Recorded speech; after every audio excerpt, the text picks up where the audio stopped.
You keep asking God for signs, a confirmation, a green light, a dream, a number, a "this is you" moment that feels supernatural enough to silence every doubt in your chest. And I'm not judging you for it, because when you're tired of guessing, when you're scared of messing up, when you've been disappointed before, asking for a sign feels like safety. It feels like wisdom. It feels like faith. But here's the uncomfortable thing nobody wants to say out loud.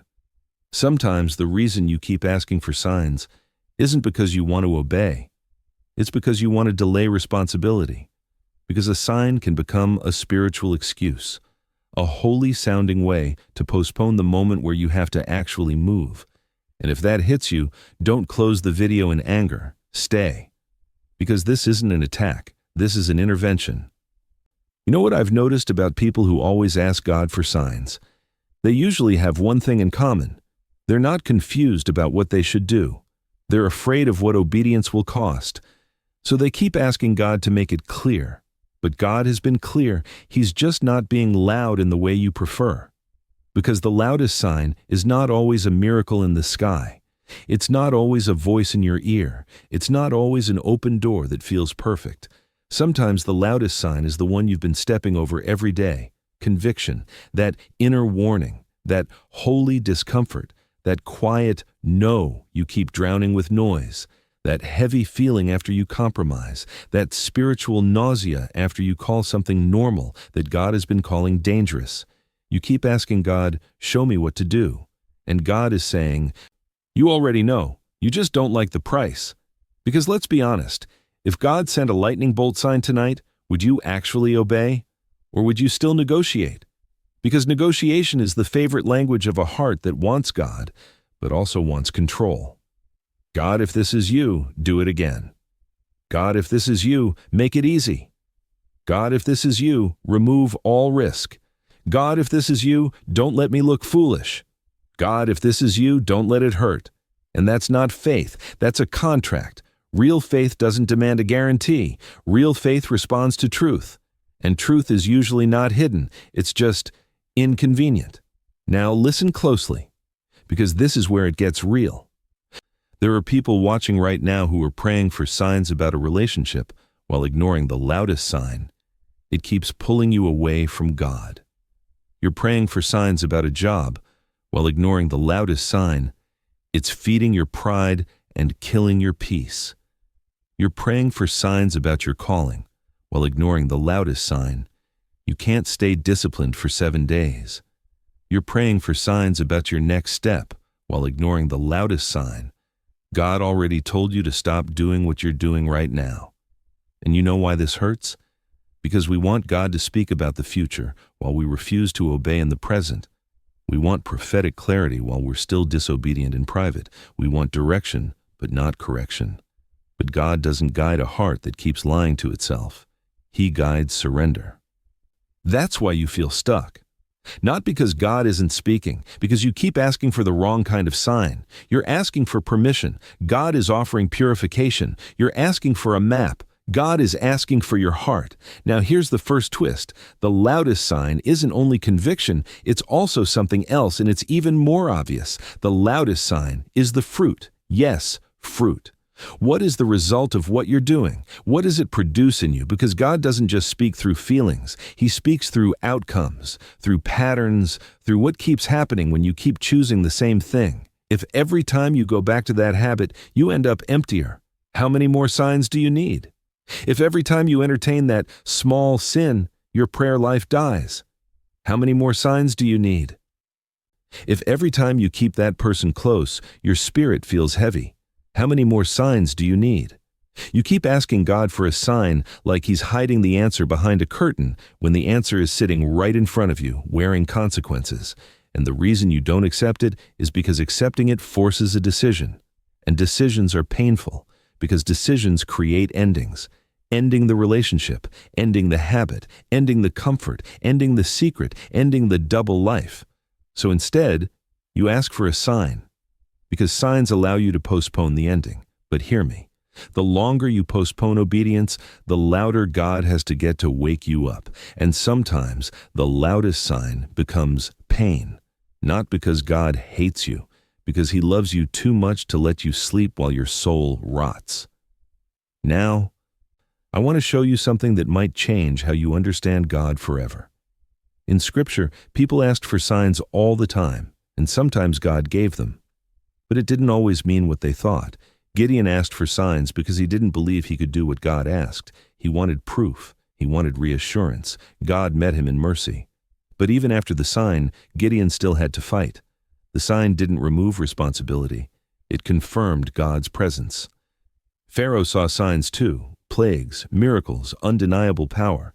But signs didn't soften his heart. They hardened it. Because the problem wasn't lack of evidence, it was refusal to surrender. Israel saw signs every day: manna, clouds, fire, water from rocks. And still they complained. Still they doubted. Still they wanted Egypt. So what does that teach us? Signs don't change a heart that loves comfort more than truth. And that is why some of you keep asking for signs but nothing changes. Because deep down, you've made a decision already. You just want God to approve it. You want him to rubber stamp your plan. You want him to bless your attachment. You want him to calm your conscience while you keep the sin. But God is not a sponsor of disobedience. He's a father. And a father doesn't encourage the thing that destroys his child. So he speaks in ways you can't romanticize. Conviction, fruit, patterns, loss of peace, the spiritual heaviness you feel when you keep choosing the same compromise. That is not just life. That is a sign. Now, let's get even more personal. There are 3 types of people watching right now. First type, you ask God for signs, but you secretly don't want to move until everything feels safe. You've turned God into a fortune teller, not a Lord. You want him to remove risk before you obey. Second type, you ask God for signs because you don't trust yourself. You've failed before, so you're terrified of choosing wrong again. So you keep asking for more confirmation, hoping it will erase fear. Third type, you ask God for signs because you are spiritually numb. You don't feel conviction like you used to. You don't feel fire like you used to. You don't feel close like you used to. So you're chasing a moment to prove God is still there. And if you're that third person, listen carefully. God is not far. But you have been training your heart to ignore him, because the more you compromise, the quieter conviction becomes. Not because God stops speaking, because your soul starts building walls. It's like an alarm clock. The first time it rings, it shocks you. The 10th time, you slap it. The 100th time, you sleep through it. That's what repetitive sin does. It teaches you to sleep through holy warnings. And you know what's terrifying? Some people confuse numbness with peace. They say, I don't feel guilty anymore, so I think God is okay with it now. No, that's not peace. That's desensitization. That's not freedom. That's a nerve that stopped feeling pain because it's damaged. And that's why God is shouting to you today through this message. The loudest sign is the one you've been ignoring: conviction and fruit. Now comes the second twist, the one that stings the most, but it's the one that sets you free. Sometimes the sign you're asking for is not about direction. It's about identity. You're not asking, God, what should I do? You're asking, God, will I be okay if I obey? Because you're afraid obedience will expose how much you've been leaning on other things. If you leave that relationship, will you feel alone? If you stop that habit, will you feel the pain you've been hiding? If you stop chasing approval, will you feel invisible? If you finally get disciplined, will you discover you've been wasting years? That fear makes you beg for signs, because signs feel like a cushion for the fall. But God doesn't want you cushioned. He wants you transformed, and transformation requires one thing: the courage to move with partial information. Faith isn't knowing everything. Faith is obeying what you already know. So let me make it simple. If you want to know whether something is from God, ask this: does it lead me toward holiness or away from it? Does it feed my spirit or my flesh? Does it produce peace or constant chaos? Does it make me more honest or more secretive? Does it strengthen my self-control or weaken it? Does it make me love God more or love comfort more? Because here is the secret: God's will never require you to violate His word. So if you're asking for signs about something the Word already speaks about, You're not seeking guidance. You're seeking permission to disobey. You don't need a sign to stop lying. You don't need a sign to stop lust. You don't need a sign to stop feeding bitterness. You don't need a sign to stop entertaining what drains your soul. You don't need a sign to forgive. You don't need a sign to repent. You already have a sign. Truth. Now, I can almost hear someone whispering, "Okay, but I genuinely don't know what God wants. I'm confused. I'm torn." Let me help you in a human way. There's a difference between confusion and conflict. Confusion is when you don't know what's right. Conflict is when you know what's right, but you don't want to let go of what's wrong. Most people don't live in confusion. They live in conflict. Because if you're honest, you already know the next step. It's just going to cost you comfort, and that's why you keep praying for more signs. Because you're hoping God will choose a cheaper path, but God doesn't lead you into cheap freedom. He leads you into real freedom, and real freedom always costs the flesh. Now, here comes the part where the message becomes a mirror. The loudest sign you're ignoring might be the sentence you keep hearing in your spirit that you pretend is just your thoughts. That sentence like, stop, leave, apologize, delete it, be honest, wake up, pray, forgive, let it go, get disciplined, turn it off, change. You've heard it, and you keep pushing it away because it's not dramatic enough, it's not mystical enough, it's not cinematic enough. But God is not a performer. He's a father. He doesn't always speak like thunder. He often speaks like conscience, like wisdom, like a gentle but firm push toward life. And the tragedy is this. You might be ignoring God because you're waiting for him to speak in the way you've seen other people describe. God told me in a dream. God gave me a vision. And you're like, I don't have that, so maybe God isn't speaking to me. But God has been speaking to you through the same simple sign he's used for centuries, his word, his peace, his conviction, his fruit. Now, here's the climax, and I need you to stay with me because this is where everything flips. The loudest sign is not external. The loudest sign is internal. It's who you become when you keep choosing that path. Because God is less interested in the moment you choose and more interested in what your choice is turning you into. So if you keep asking God for a sign about staying in a situation, but every month you're becoming colder, angrier, more lustful, more bitter, more anxious, more numb, then the sign is already screaming.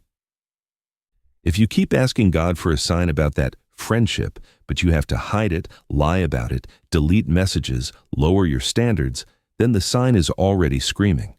If you keep asking God for a sign about that habit, but it kills your prayer, kills your discipline, kills your joy, kills your hunger for God, then the sign is already screaming. God is not silent. Your life is speaking. Your soul is speaking. The fruit is speaking. And you are not powerless here. But you have to stop treating God like a riddle and start treating him like a Lord.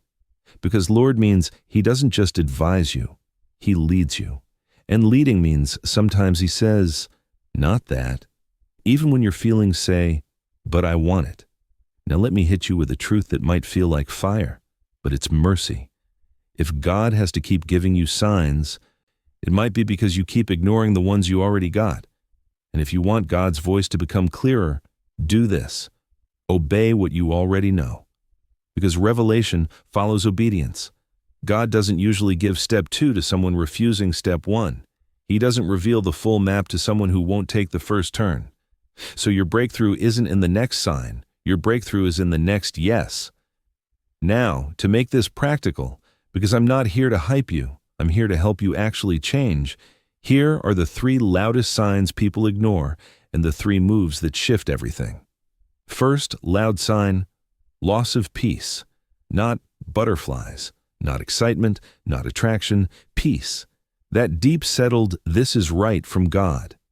If you have to force it, chase it, defend it, and constantly calm yourself down, that's not peace.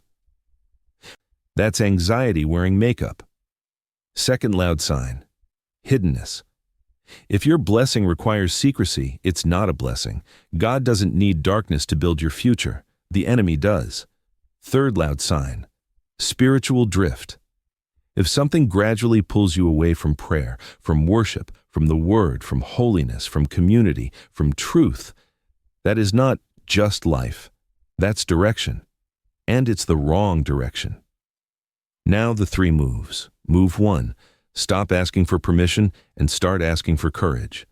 Your prayers change when you stop saying, "God, show me," and start saying, "God, strengthen me to do what I already know." Move 2.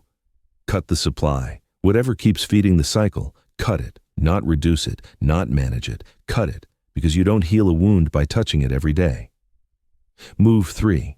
Replace, don't just remove. A heart doesn't stay empty. If you remove a habit but don't replace it with prayer, discipline, community, purpose, you'll go back. You're not just fighting sin, you're rebuilding your life. And now, the final twist, the one that makes this message land like a hammer. Some of you think you're waiting on God, but God is waiting on you.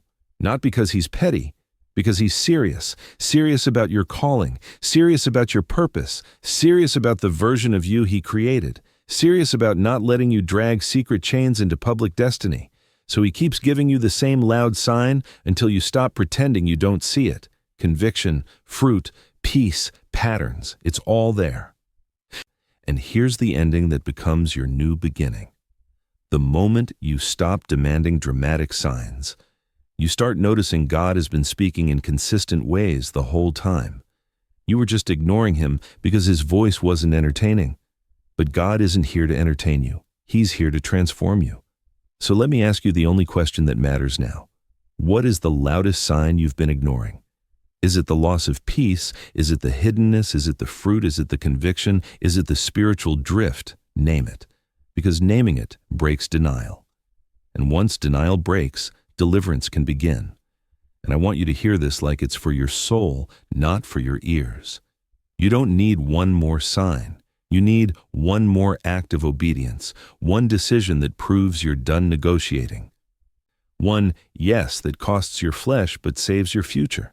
Because when you obey the loudest sign, you will finally realize something that will shake you in the best way. God was never silent. He was consistent. You were just waiting for Him to shout while He was trying to train you to listen. And if you'll listen now, if you'll obey now, this won't just be another emotional message. This will be the moment your life starts changing for real.